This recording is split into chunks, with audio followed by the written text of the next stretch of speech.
Are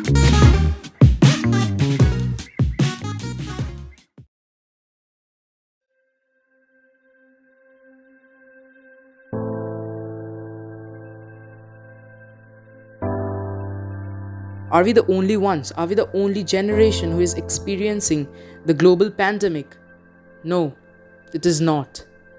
To know more about it, keep watching the video and stay tuned. The Spanish flu.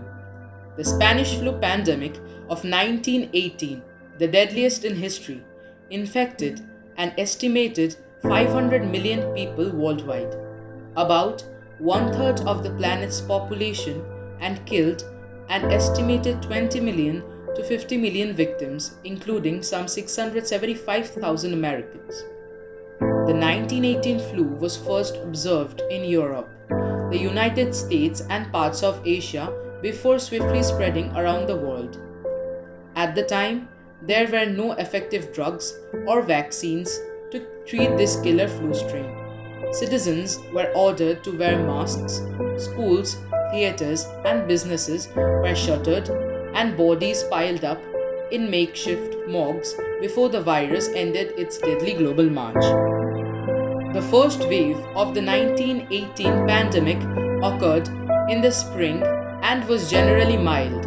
The sick who experienced such typical flu symptoms as chills, fever, and fatigue usually recovered after several days, and the number of reported deaths was very low.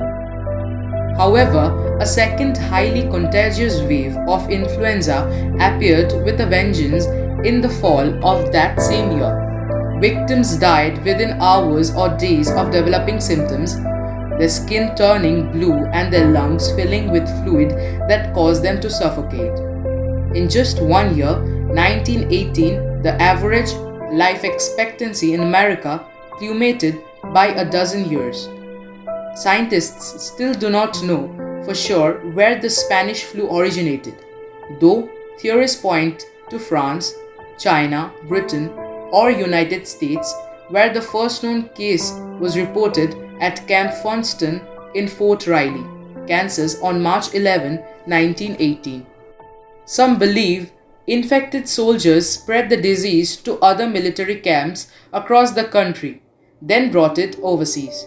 In March 1918, followed by 118,000 more the following month. When the 1918 flu hit, doctors and scientists were unsure what caused it or how to treat it.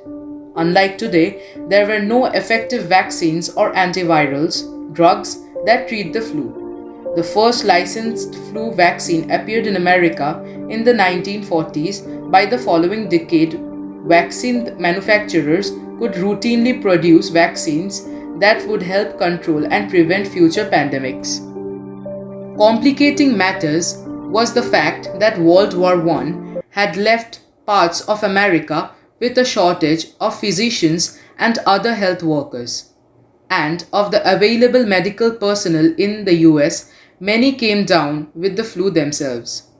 Additionally, hospitals in some areas were so overloaded with flu patients that schools, private homes, and other buildings had to be converted into makeshift hospitals, some of which were staffed by medical students. The Spanish flu pandemic ends. By the summer of 1919, the flu pandemic came to an end, as those that were infected either died or developed immunity.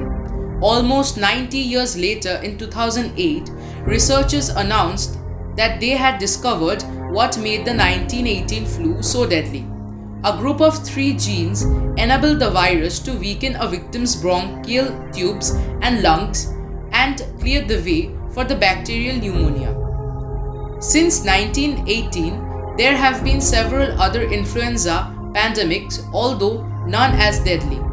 A flu pandemic from 1957 to 1958 killed around 2 million people worldwide, including some 70,000 people in the United States, and a pandemic from 1968 to 1969 killed approximately 1 million people, including some 34,000 Americans.